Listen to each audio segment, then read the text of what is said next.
Good morning, guys. Hope you guys are having a great day, a blessed day. We're back at our Bendix yard, and this is the importance, just to remind you guys, this is the importance of doing a pre-trip on your trucks. Our drivers, some of them do them, some of them don't, so that's why we're always checking them. But I came to check, and as you can see, this wheel is cracked. I'm pretty sure the drivers didn't notice it because no one said anything. I just went ahead and did my pre-trip on that truck and found that out. I also did a pre-trip on this truck and found out that the belt is chipped, the one it has. So let me show you guys. You can tell right there is already chipped. That's no bueno. So very important to do pre-trips. I'm thinking about making a video on how we go about our pre-trips or what we check when we do pre-trips. But yeah, I don't know where I'm at this segment. Probably continuing to my last video that I haven't even posted yet or edited. So, but I'll keep showing you guys more stuff as we go, because we do run into all kinds of random stuff. So yeah, stay tuned, guys. Alrighty, guys, it is a whole new day, and like I said, we were gonna put the pump back on. Unfortunately, I couldn't record that because I was at the other yard while this was done by our co-worker. So the pump is back on. We're just gonna fill it up with some water in the reservoir because we are doing a flush. It already started once, so no more leaks.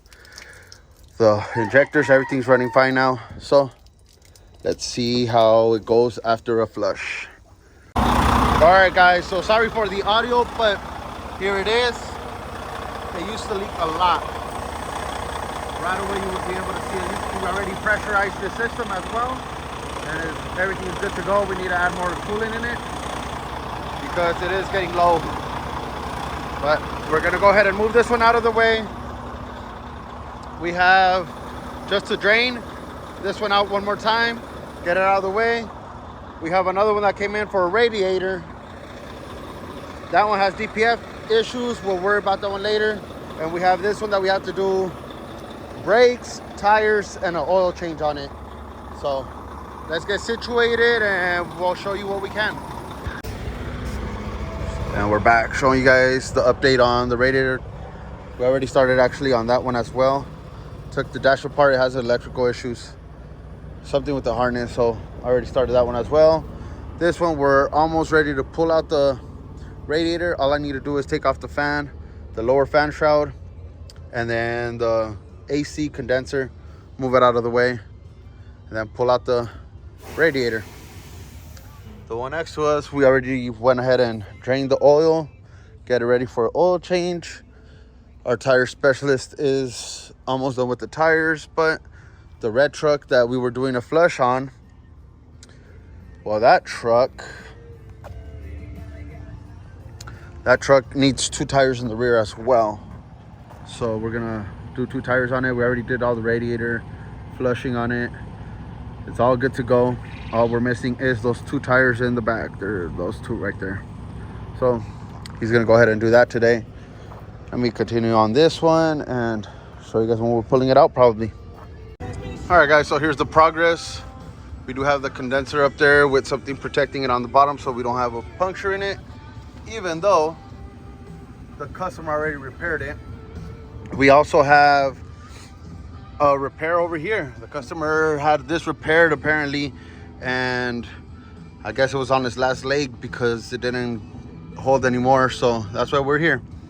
But we have everything taken off now, everything clear and ready for us to go ahead and remove the radiator.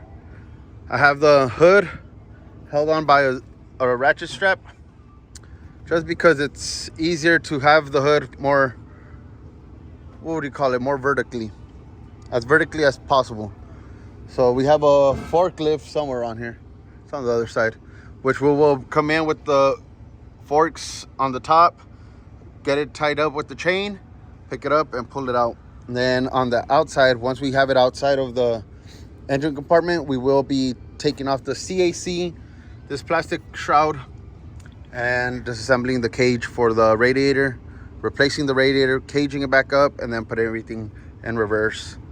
As you guys can tell, we do have our tire specialist out there doing the tires, getting that one ready, and yeah, moving right along. All right, guys, welcome back. Good afternoon, good morning, good evening. So as you can tell, we're back at the yard. It is Monday today. I know I did lag it on some videos last week. I was really busy. I threw my daughter, her mom and I threw her a 15-year-old quinceañera, 15-year birthday celebration. But we're back at it again. I am currently working on this truck. We're taking filters off of it because it won't even run a regen. It keeps telling us the temperatures are off on the sensors. We checked sensors, wiring, harness, everything. Everything checks out fine. Sensors ain't dirty or clogged. It's just not reading.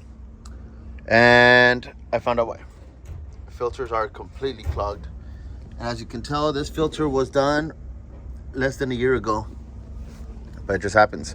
So just to get to the filters and do this, I've done videos on this.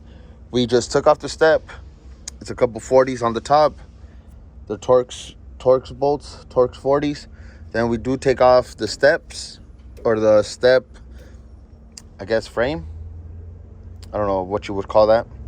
But that goes crossbars, go across. And then those, depending on your truck, some trucks are, this one had 14s on it. Some trucks have different sizes, just depends. The other thing is, to do the shield, they do have some bolts. I forgot the name of them, but they do look like, oh, I don't have any of them. Oh, right here.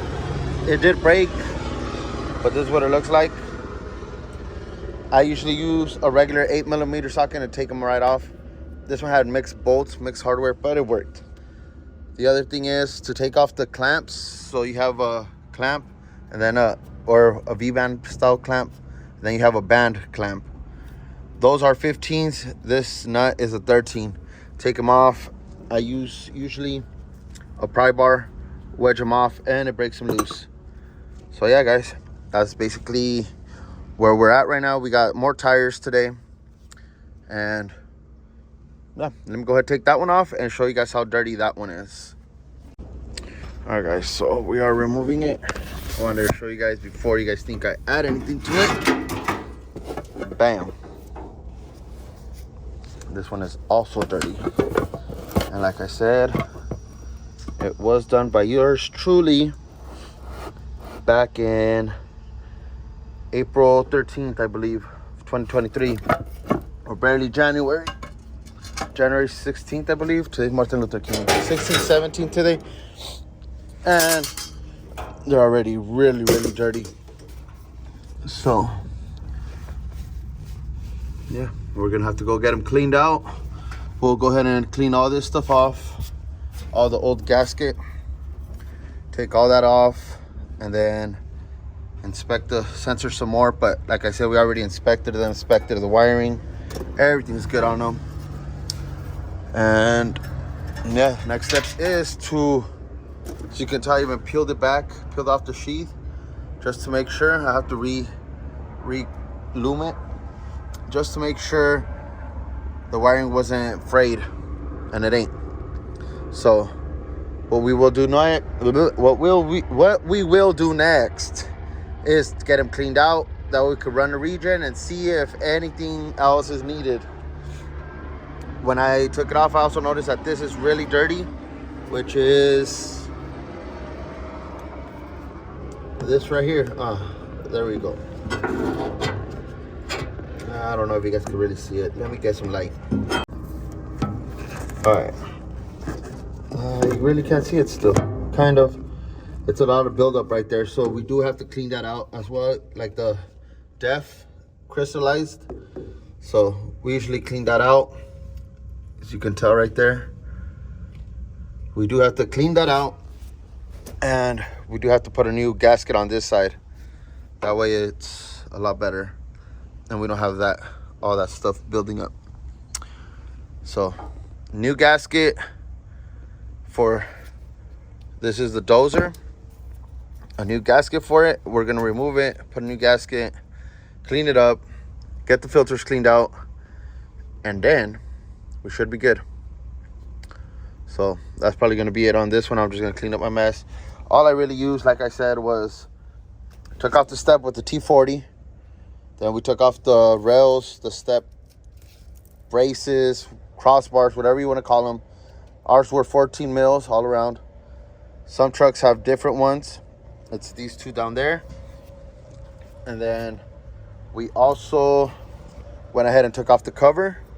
Like I said, it's just those screws with the little star-shaped, or bolts with the star-shaped head. I usually use the 8 mil and it comes off.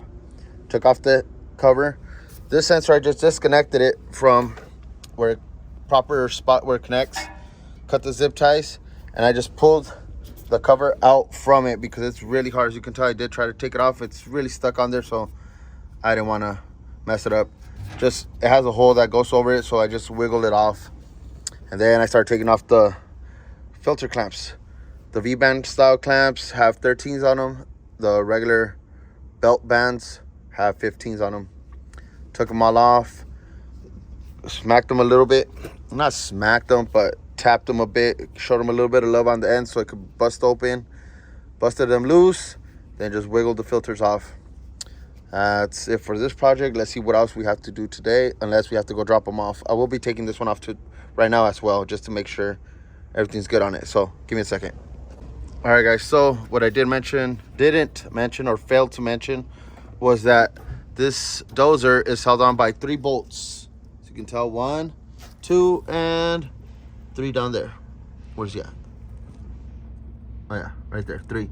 And as you can tell, it's also a different type of head. It's like I call them inverted Torx, but I know it has a specific name.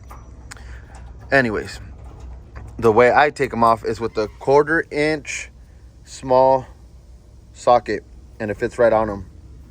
So that's just another little thing I forgot to mention. I already broke them loose. All I'm going to do now is remove them and show you guys what I mean or why I'm doing this. Let me see. Got one more to go. And there it is. So as you can tell, the little gasket's in there, I believe. Yeah, but it's really bad. So we're going to clean this out. Clean all that stuff off. I'm sure that the gasket was messed up. That's why it's getting air. When it gets air, that's what happens. It crystallizes. So all we're gonna do is clean it up. Clean that up. When it gets air, when the DEF gets air, it crystallizes it and it turns into this white stuff. So what we will be doing now is just cleaning it up.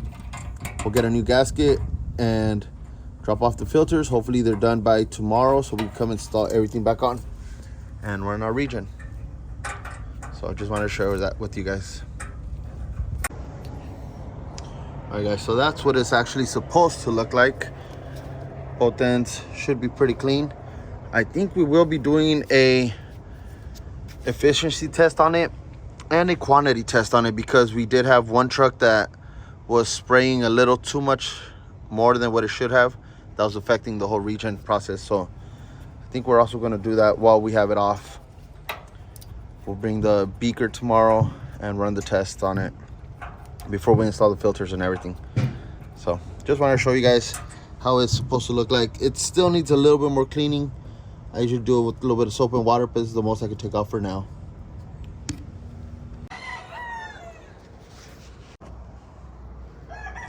Good morning guys. Ladies and gentlemen, we are back at the shop. As you can tell, we're back at the shop. Today we will be doing, I'm a little tired.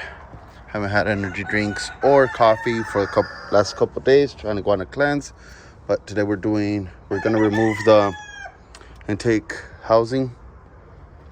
As you can tell, they already tried, or they did, but we're going to remove it. We will be doing a valve adjustment on this truck, and we're also going to be doing the steering gearbox on it. So let me get started on removing the box.